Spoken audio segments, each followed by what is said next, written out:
সকাল থেকে আমরা জগন্নাথ বিশ্ববিদ্যালয়ে রয়েছি। প্রথমবারের মতো অনুষ্ঠিত হচ্ছে যক্ষু নির্বাচন।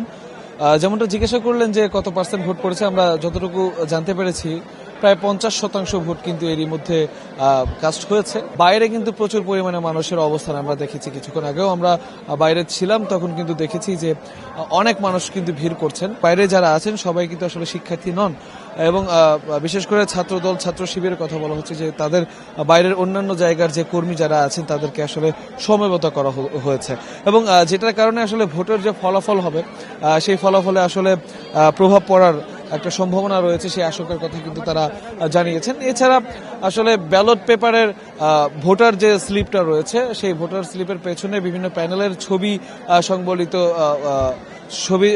সংবলিত যে ভোটার স্লিপ, সেটা নিয়ে আসলে ভোট কেন্দ্রে প্রবেশের অভিযোগ কিন্তু সকাল থেকেই ছিল।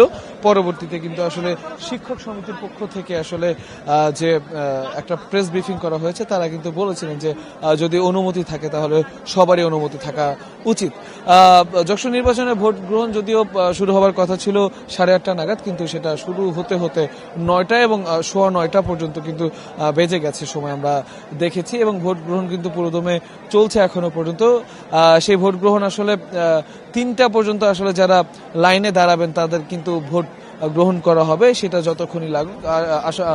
আশা করা যাচ্ছে যে 3:30 থেকে 4টার আগেই আসলে সমস্ত ভোট গ্রহণ সেটা শেষ হবে, এমনটাই আশা করা যাচ্ছে। এছাড়া শিক্ষার্থীদের মধ্যে যে আমেজ, যে আনন্দের আমেজ বয়ে যাচ্ছে, তারা বলছেন যে প্রথমবারের মতো অনেকে কিন্তু আসলে প্রথমবার ভোট দিচ্ছেন, এবং তারা বলছেন যে যক্ষু নির্বাচন হচ্ছে এবং এই নির্বাচনের ফলে জগন্নাথ বিশ্ববিদ্যালয়ের যে নানাবিধ সংকট রয়েছে, সমস্যা রয়েছে, সেগুলোর কিন্তু আসলে সমাধান হবে বলে তারা ধারণা করছেন। এবং তারা বলছেন একটা বিশ্ববিদ্যালয়ে যদি ছাত্র সংসদ নির্বাচন হয় তাহলে কিন্তু ছাত্র প্রতিনিধিরা কিন্তু অনেক ধরনের সমস্যা বা সংকট নিরসনে যারা শিক্ষক আছেন বা যারা কর্তৃপক্ষ আছেন, বিশ্ববিদ্যালয় কর্তৃপক্ষ, তাদের সাথে কথা বলে তারা কিন্তু সেই সমস্যার সমাধানে কাজ করতে পারবেন।